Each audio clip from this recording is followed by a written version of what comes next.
everybody. I'm Larry Roberts. And I'm Sara Lucy, and this is Branded, your comprehensive guide to creative branding. And on this episode of the podcast, we're going to be taking a look at how you can build your brand on a budget. A lot of the small businesses and solopreneurs, entrepreneurs like us, we don't have that massive marketing budget, but we still want to get our name out there. We still want to grow. So how can we do that without spending the thousands or tens of thousands of dollars that these bigger companies can spend? Well, yeah, and I think a lot of times, especially when we're just getting started, maybe we don't realize exactly how much it really costs to start leveraging some of these, well, I guess we could call mainstream marketing channels. Yeah, and thankfully, though, a lot of those mainstream marketing channels are kind of shrinking in importance. I mean, I don't know any company personally that uses TV ads, and those are expensive. And I mean, digital marketing is king right now, and digital marketing is pretty budget friendly. It's not free. So we are going to talk about a few things that technically are free, but a lot of the really high cost options aren't that needed at this point. You know, I'm wondering, a lot of times when we start talking about cost, we immediately just think money. But so many times we have to choose between spending a big budget and spending the time. So it's interesting to find that time and that balance between the two. But especially starting out, I think it's just absolutely critical that we jump in there and we spend the time. Because True. so many times we talk about time and I don't have time for this, I don't have time for that, but we find ourselves, at least I do, maybe occasionally playing a video game and then crying about how I don't have any time, or watching that awesome new streaming show on Netflix or Amazon Prime and then complaining that I don't have time. So maybe we got to do a little soul searching sometimes and figure out if we have the time budget to replace the financial budget that so many of us tend to lean on. True. So we did put together 6 budget-friendly ways that you can start focusing on your brand, focusing on your marketing. And the first one is it talks about mostly that time budget. It's taking the DIY approach. So how are we able to take everything into our own hands and just start creating the assets and the marketing that a lot of companies would pay someone else to do? Yeah, I mean, right now we're sitting at a time that we've never been in before from a creative or a creator perspective. There are so many tools out there that we can leverage to build our own marketing campaigns. I mean, whether or not we're a writer or we're an artist or whatever it may be, there's tools out there now that can almost do it for us. Whether we're leveraging AI tools to create images or using a ChatGPT to write our copy, or using something like Canva to help us design graphics.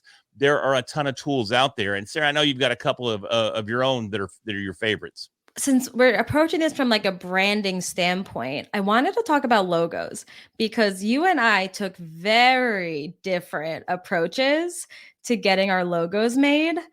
And I personally, I had the brand name, I had the idea, and that was what mattered to me. What the logo looked like wasn't as much of a big deal for me. So instead of hiring a designer or going through an agency, getting something like all super, super clean, super professional, I went on Etsy. I am an Etsy creator myself. I have a little shop on there, and I love just the like artists on Etsy that just sell their work. And I use that to get my logo made. I want to say it cost me like $12.99 to get my logo. And Every time we have this conversation, it gets cheaper. I'm not sure what the goal is here. I think last I heard it was 99, then 25, and now we're down to it was never 99. Today it's either only. It's either $12.99 or like $19.99. I don't know. It was less than $20. I can tell you that much. And I really think it was like $12.99. I think the girl was having a sale. It was like usually 25 and it was like half off. But I got my logo for under $20, and I already know how to use like Photoshop and Illustrator a little bit. So I gave them an idea of what I wanted. They sent me back options and I liked it, but it wasn't perfect.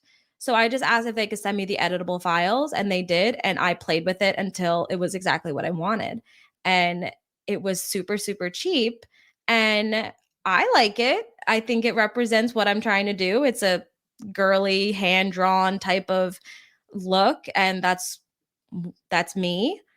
And then you spent a few more dollars than me. I did, and I almost spent a lot more dollars than you, because even before I made the decision to have the Red Hat Media logo designed, I was actually speaking to a designer, and her price point was it was up there. It was I think it was 7,000 to design the logo and come up with. If you listen to one of our previous episodes, we talked about brand guidelines.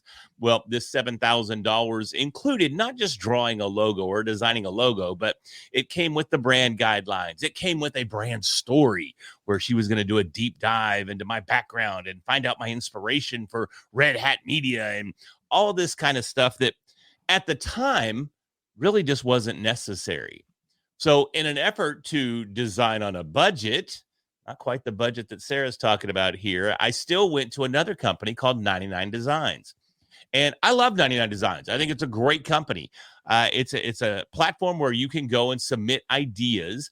And depending on the price point that you buy in at, you have X number of designers that takes your concept and comes up with logos. And by the end, you usually have, again, depending on what level of the platform you buy into, anywhere from 20 or 30 all the way up to 80, 90, 100 different logo designs to choose from. Now, a lot of these designs, they're going to look very similar. Some of the designs, they're going to be way off base. But eventually, after weeding through these, and you get some edits as well. So if you like a couple of logos, you go, hey, can you take this and maybe just tweak this a little bit or change that a little bit, maybe a different font. You can go back and forth with the designers. But even then, you're still at a price point. I think it was $750, something like that, before it was all said and done, for me to get the Red Hat Media logo like it is today. And if you look at that logo, it's actually pretty straightforward and pretty simple. Yeah. I'm not sure it's a $750 logo. I love it. Don't get me wrong, because it's super, super simple, focuses on the hat.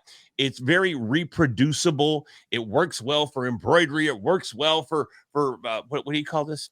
Okay, that is iron-on vinyl on his hoodie, and no, it does not work well for that. And I've told you so many times. No, it does. Look at this. I This is make amazing. your hoodies. This is amazing. I Look at hate that. your Look logo. at that. No, this is amazing. And Sarah does an amazing job with her iron-on. The reason I hate it, she better than anybody.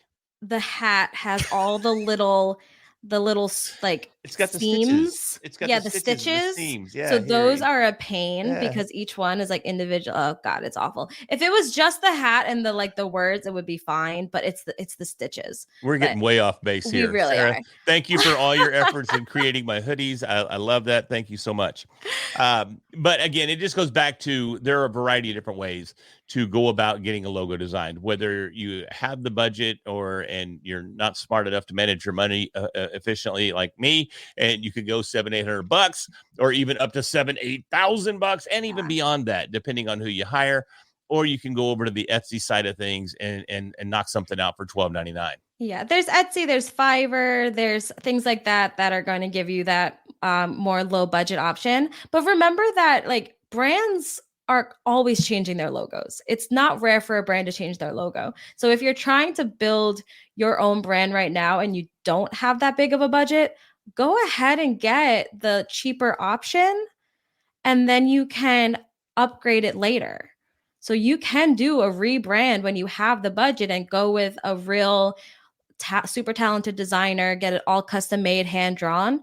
But that doesn't have to be the first logo that your brand has. So be conscious of what you're spending your money on, especially in the beginning, because you can always upgrade things later. 100%. So one of the other things that you can do here, and if we jump into point number 2, is leverage social media. The odds are, even if you're designing your logo, you probably have a friend that's pretty talented at the old Photoshop or the Illustrator. So leverage social media, reach out to people on social media, tell your audience what you're trying to do. Somebody out there can help you do that. It's the same thing in building the brand. Once you have that logo that's built, there's literally no better place to build that brand than on social media. Yeah, if you have a general understanding of social media algorithms and hashtags and different ways of just that social growth, you can get a lot of attention on your brand for $0. And it's getting harder and harder with these algorithms. I think the last time I looked into it, Facebook was showing like 6% of your followers your content. So for every 100 followers, you were getting 6 views.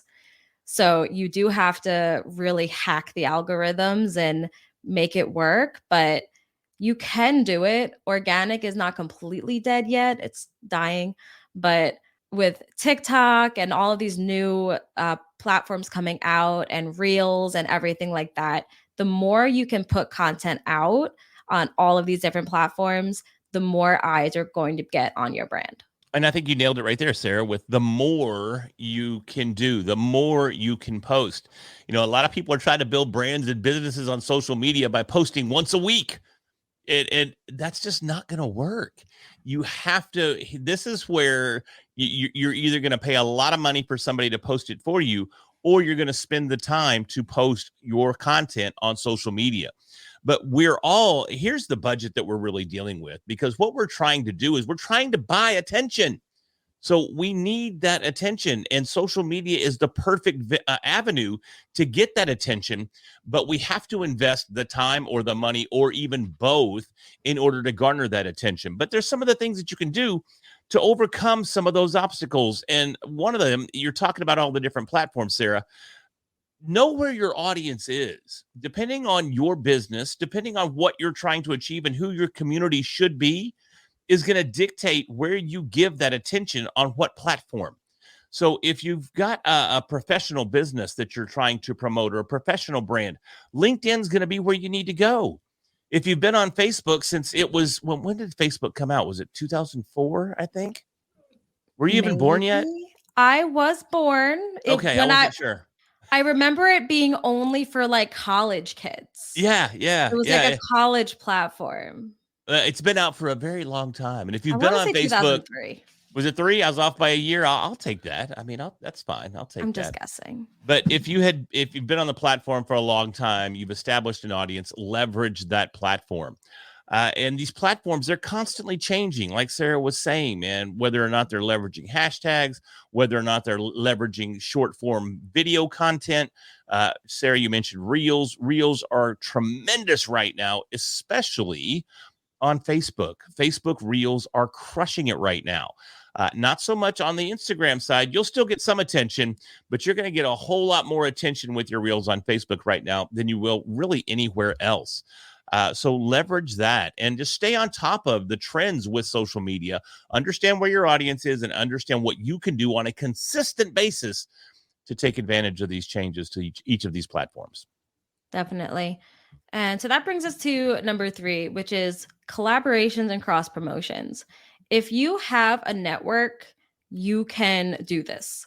This is just all you need is another person, and you can start cross promoting. And all that means is you promote them and they promote you. So building a network, and I want to say that's also on our list, but without getting ahead of ourselves, building a network and leveraging the people in it is going to be a really great way to get more eyes. So you can collaborate on different projects, just like Larry and I collaborate on this podcast. We each have our own brand, but we work together to bring this content together. So that is something that if you find someone who is aligned with what you're doing, aligned with your mission, but isn't directly a competitor, that's going to be the key. You can reach out to them and see how you guys can work together to grow each other. And the whole thing that you're talking about, doing promotional swaps, or from a podcasting perspective, even doing podcast swaps, have somebody on your podcast and then you in turn be on their podcast. Those can work as long as the podcasts have a very similar audience. Doesn't do you a whole lot of good to get in front of an audience that isn't going to be beneficial for your brand or help you grow your brand or your business. So keep those things in mind when you start looking at these opportunities to collaborate and work together. Sara and I, we knew each other for really a fairly short amount of time before we realized there was a tremendous opportunity for us to play off of each other and complement each other. I mean, obviously, I'm the good looking one and, she's the young one. She's still there's some differences here, but they do end up complimenting each other in the long run. So be sure Sarah's play with her hair. Oh, it's fine. You're the beauty. I'm the brains. Hey, that's fine. As long as I'm not the beast, that's all that I'm after. So it's all good. But just keep those things in mind when you're looking out for opportunities to collaborate with others, and kind of look at it through the lens of they're not competitors. Mm-hmm. So many times we shut down opportunities to grow because we don't want to leverage our competitors. Look, man, it's a big, big world out there. With social media, it's even bigger than it's ever been. We don't necessarily have competitors. We have collaborators, and we have complementary businesses that we could both benefit from. So come at it from that perspective. Say, how can Sara win and how can Larry win? How can we both work together to grow our brands, grow our business, and potentially even start something like Branded, which isn't just our podcast. We use it as a business as well. So it's our joint venture that we work together for launching Branded podcasts. And it works out extremely well. So look at opportunities, keep an open mind. There are no competitors. There's just collaborators. So let's work together. Yeah, I want to add to that too. When you're looking at things to collaborate on, you can even look at it past just the promotion. How can you guys barter? I have a couple different relationships right now that are completely built on a barter system. I have an amazing designer out of Australia named Jazz who is illustrating my entire book. And for her, I'm going to help her turn her content into a podcast and start into podcasting. I have a sales coach who is working with me completely for free. And in exchange, I'm going to launch her a podcast. So I'm getting sales tips that I never would have gotten. I'm getting a beautifully designed book, and it's not costing me anything but my time. And it's not costing them anything but their time. And then they're getting podcasts and marketing tools. So what can you offer to somebody else in exchange for what they offer? And the best part is when it's barter, nobody pays taxes on it. That's always a plus if we can avoid those taxes. Exactly. You actually mentioned point number 4 in your last statement there. You were talking about content marketing. Mm-hmm. And developing inexpensive content marketing strategies is absolutely critical here. Think about it from a perspective of, if you look at some of the things that, we both do. I mean, you're coming up on some massive stages in the finance industry in the next couple of months. And that's a perfect opportunity for you to get out and grow your brand on a platform that's going to give you tremendous exposure. Then after the fact, you're going to have all of this content that's created just from you being on that stage. I mean, if you look at some of the things that I did recently when, I just happened to be on ABC, not that big a deal, but I took my time on those morning talk shows and turned them into reels, and they got tremendous engagement. So look at opportunities for you to put yourself out there in a different platform, but then capture that content and repurpose it. Yeah. How can we take certain content and repurpose it into a completely different media? And even like you said, with you going on ABC, the next day I surprised you with a fully written out blog that outlined the stuff that you talked about so that you can capture all of the different SEO terms and keywords on your blog and drive readers instead of watchers. So how can we take that different content, turn it into something completely different? Because people are very specific about how they want to take in content. So you don't only want to talk to people who listen to podcasts. You don't only want to talk to people who read blogs. You don't only want to talk to people who sit on YouTube. How can you take these different pieces and distribute them differently to all these different platforms? And I think that's absolutely critical, Sara, in distributing it differently. So keep in mind, how can I repurpose the content that I have? How can I repurpose that podcast I was on? How can I repurpose that video that I created? How can I repurpose these social media posts onto different platforms? Keep in mind, going back to what Sara said a minute ago, and that Facebook's only serving up like 6% of your audience, your posts. So don't be afraid to even repost the same content. Chances are somebody else is going to see it that second time that you put it up there. I mean, you don't want to just spam the same thing over and over the same day, but maybe you post it the first week of the month, then let a couple of weeks pass, take that same piece of content and repurpose it and post it again. People are going to see it that second time that did not see it the first time. And if they did see it the first time, who cares? You're just reinforcing your brand message. So don't use a piece of content just once. Use it time and time again. Reduce, Repurpose it. reuse, recycle. All that good stuff. The three R's. All those things. Yes, all those R's. So use them all, but keep that in mind. So don't be closed-minded to your content. You can always reuse it. So that brings us up, Sarah, to point number 6. That's point number 5, but we can count. Number 5 is using user-generated content. Man, I suck at these lists, don't I? Every episode, I'm like, that brings us up to point number 22. 4, but close. Yeah. God, I'm the worst at this. This sucks. User-generated content is when your audience actually makes content for you. And this happens a lot with big brands that are super popular and people are wearing their merch out in public. You did this with your Supreme hat when you were creating all of these stage moments in your Supreme hat.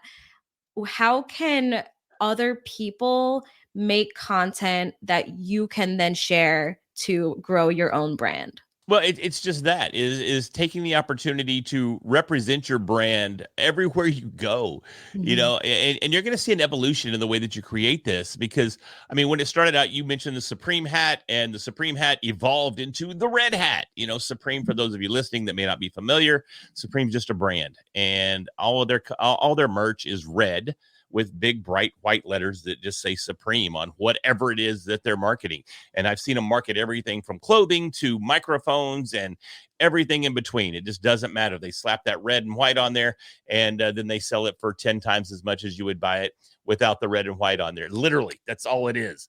So there's opportunities for you to do that with your own brand by literally slapping it everywhere. I go nowhere, literally nowhere. It doesn't matter where I'm at. I've always got the red hat on. I spoke at the Rotary here in Dallas just last week. Now, if you're not familiar with Rotary clubs, they tend to be an older demographic, but you had me up there on stage in front of all these very well-established business owners in the red hat. I wear the hoodies everywhere. It's the red hat hoodie. I've always got a red hat hoodie on regardless. I go to church, and I promise you I'm going to wear a red hat hoodie if I go to church. But things have even evolved there. And now I'm using like the nice, classy little 3/4 zip up golf type pullovers, and they're embroidered. So as I grow and evolve, my brand's growing and evolving, and I'm getting a little more sophistication. You're going to do the same thing. But my point there is take every opportunity to not let Sara speak, because I see her trying to get a word in edgewise. So I'm talking really, really fast to making sure I say everything I want to say before she gets in here, and I'm not going to let her speak until I'm done. But now I'm done. Okay, cool. So to pull that back to this whole idea of user-generated content, you have all of this branded stuff. You have your red hats, you have the hoodies, you have everything. If you give those to other people and then they post pictures with them, you then reshare it. So that is an example of using that as user-generated content. I just did it for someone. His name is Mark Rabin. He sent me a copy of his book. So I posted a photo of his book saying, can't wait to read this, and a little bit about what the book is about.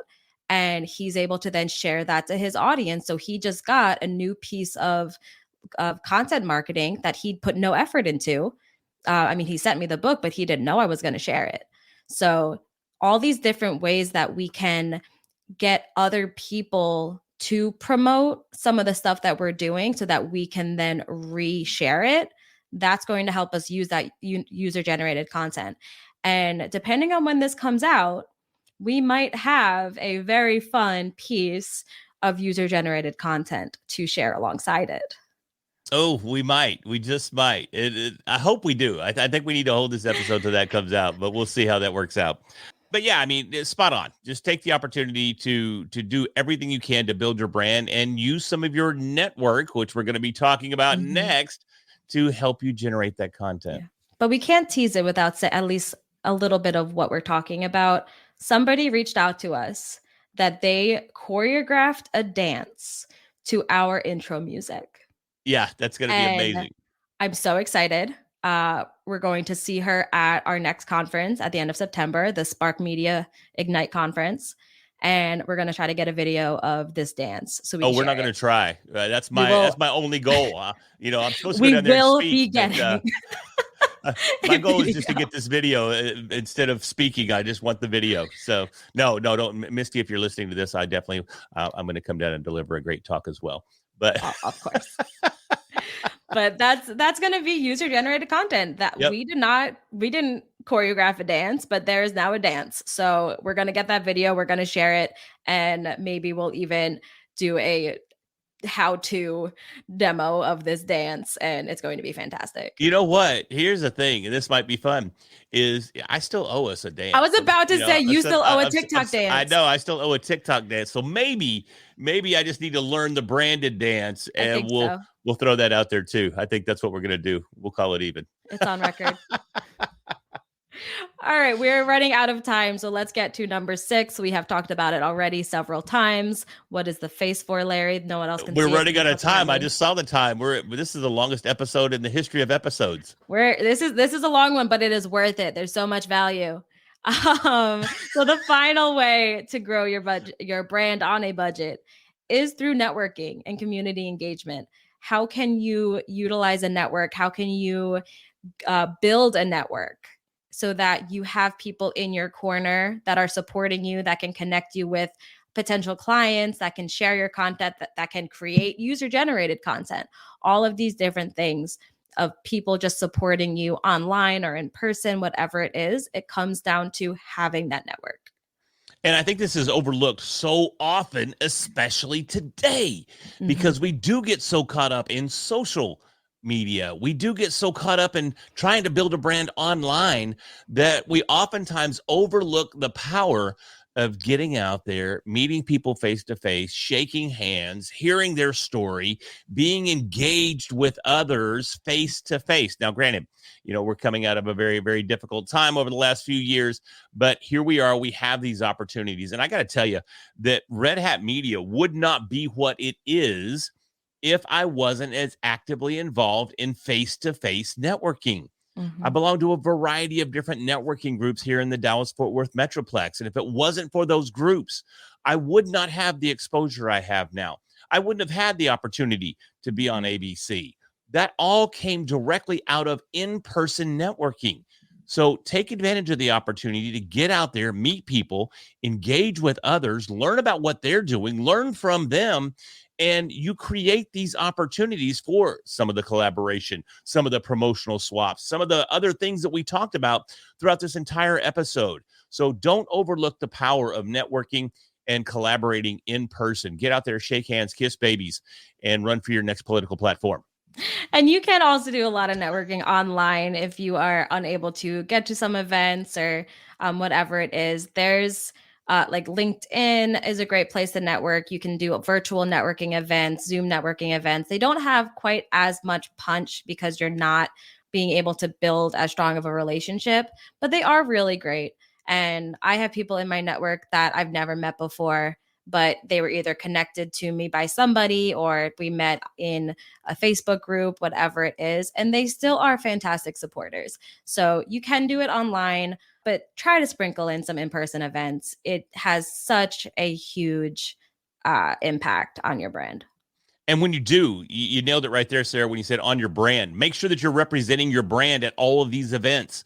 Don't go to the event unbranded. Don't go to your networking organization unbranded. One of the biggest assets that I brought to the table with me when I started going to these networking events was this guy right here, this little red hat, because it made me stand out. People were able to recognize that guy in the red hat. So what can you do with your brand to stand out in a crowd? It makes all the difference in the world. And again, it doesn't matter where you're at. These networking organizations that I belong to here in Dallas, they're all C-suite level executives, if not CEOs and owners. They own the businesses. They're deep old school money here in Dallas. And I still showed up in my red hat and sometimes even the hoodie. Now, yes, I did elevate to the little golf zip ups pullover, but at the same time, doesn't matter. I still show up in the red hat. So show up in your brand, stand out in a crowd, make sure people can identify you and know who you are, what your brand is, and what you're all about. And now insert one of your cool little segues into go subscribe. And with that, you're so good at them. Well, they just kind of flow off the tongue from time to time. But hey, seriously, as Sarah's mentioning, this is the end of the episode. And hopefully you found some value in at least one of the 6 points that we made in this episode for helping you build your brand on a budget. And if you did find some value in this episode, do me a huge favor. Hit that subscribe button right now so we can continue to bring you these amazing episodes each and every week. And with that, and we have an and. If you want to choreograph a dance to our branded theme music, please do. Tag us, send it to us, whatever it is. I am so excited that this is a thing, and I think it needs to be a bigger thing. So send us a dance. I will make Larry recreate it. Send us that dance. I'm ready to go. Let's do it. Thank you all very much for listening. Once again, I'm Larry Roberts. I'm Sara Losi. We'll talk to you next week.